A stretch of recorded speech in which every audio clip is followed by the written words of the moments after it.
Have you ever found yourself sitting beside someone you love, struggling to find the right words? Maybe it's a longtime friend, a sibling, or even your partner, someone who's nearing the end of their journey. The room feels quiet, almost too quiet.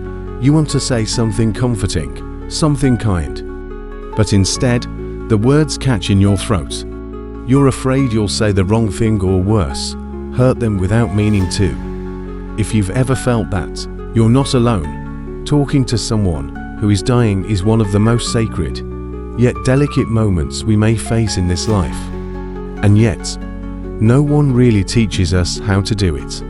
No one tells us what to say, or what not to say. But the truth is, certain words, though well-meaning, can land like a weight on someone who is already carrying so much. This conversation matters because, at this stage of life, many of us are walking alongside friends, family, or even neighbors who are facing illness, decline, or simply the closing chapters of life.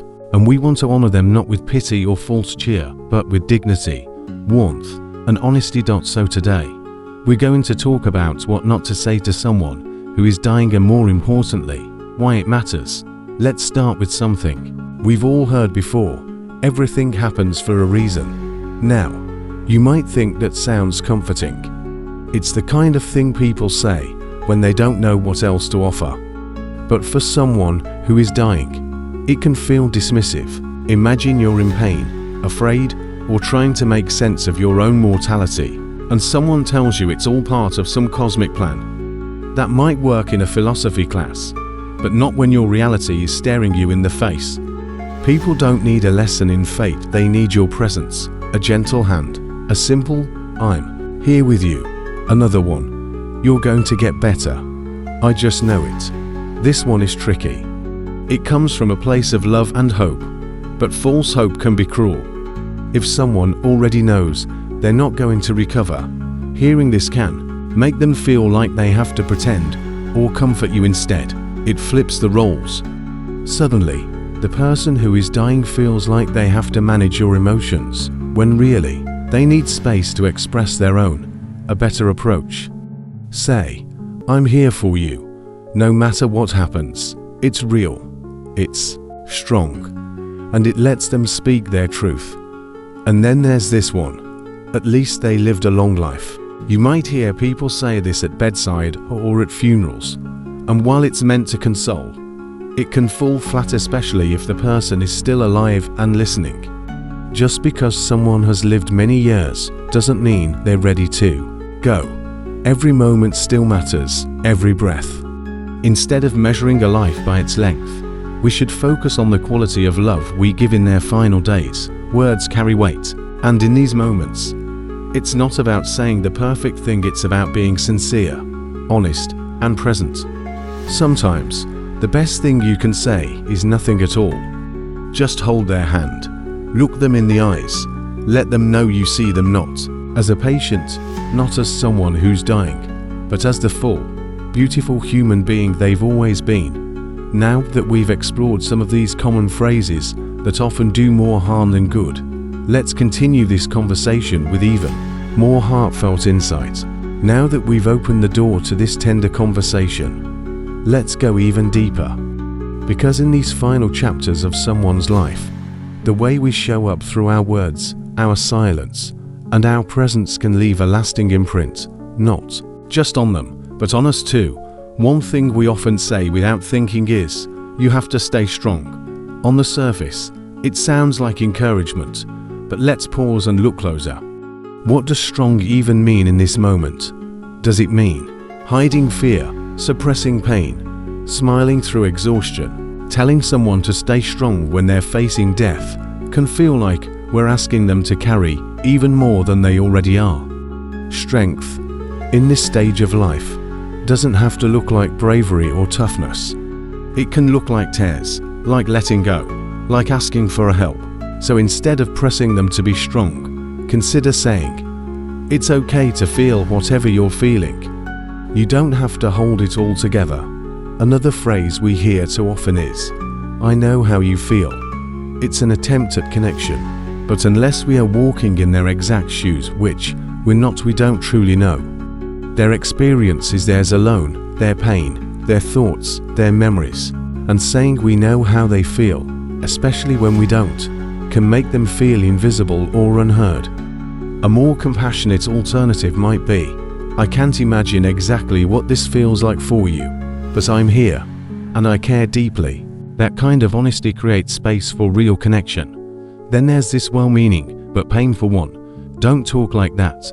You've probably heard someone say this when a person nearing the end begins to speak openly about dying, or about their fears, or even about saying goodbye. It's usually followed by, you're going to be fine, or let's not think like that.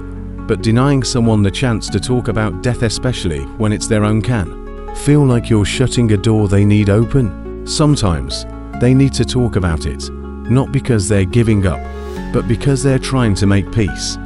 So instead of shutting down the conversation, try saying, if you feel like talking about it, I'm here to listen. No judgment, just love. These conversations aren't easy. In fact, they might be some of the hardest we ever have, but they're also some of the most sacred. This is where real love shows itself, not in fixing, not in pretending, but in simply being there, heart-to-heart. At this stage of life, many of us know someone who's facing their final days. It might be sudden, or it might come after a long illness. Either way, the way we speak matters. And when we strip away the need to say the right thing, we're left with something more powerful: truth, presence, and care. Because at the end of the day, people don't remember perfect words. They remember how you made them feel safe, heard, loved. Let's keep going and talk about a few more words and phrases that, while common, can leave someone feeling unseen when they need us most. As we continue this gentle conversation, it becomes clear that the moments we share with someone who is dying are not about fixing anything, they're about being with them, fully, honestly, and without distraction. And sometimes, the greatest act of love is simply not saying something that takes away their voice or experience. Now let's talk about a phrase that often sneaks into these moments. You still have so much to live for.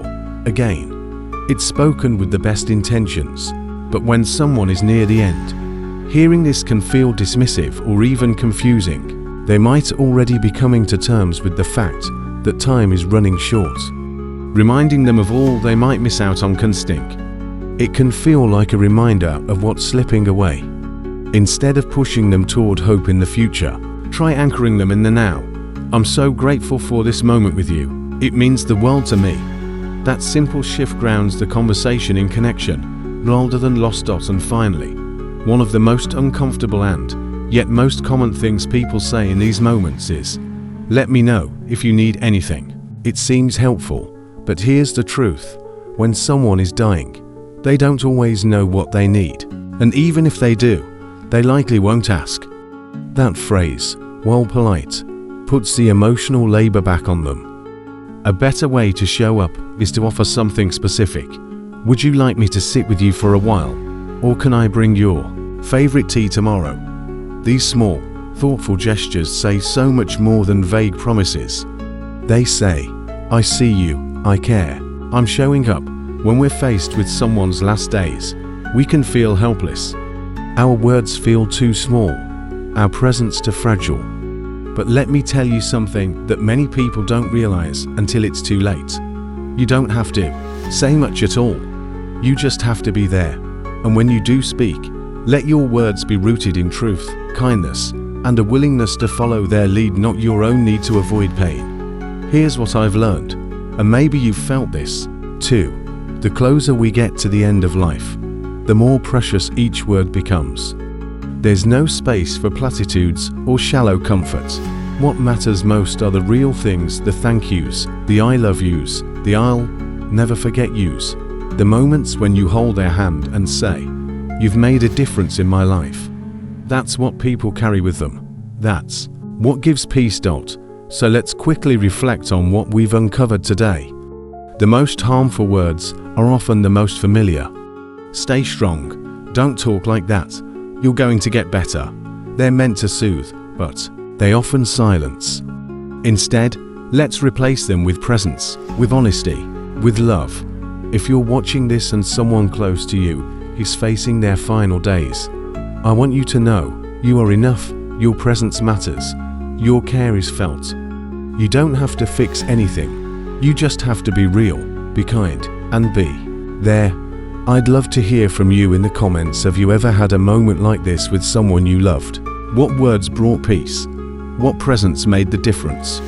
If this touched your heart, please like the video and subscribe for more real, compassionate conversations about aging, caregiving, and living fully at every stage of life. Here's to honoring life by showing up with love even in goodbye.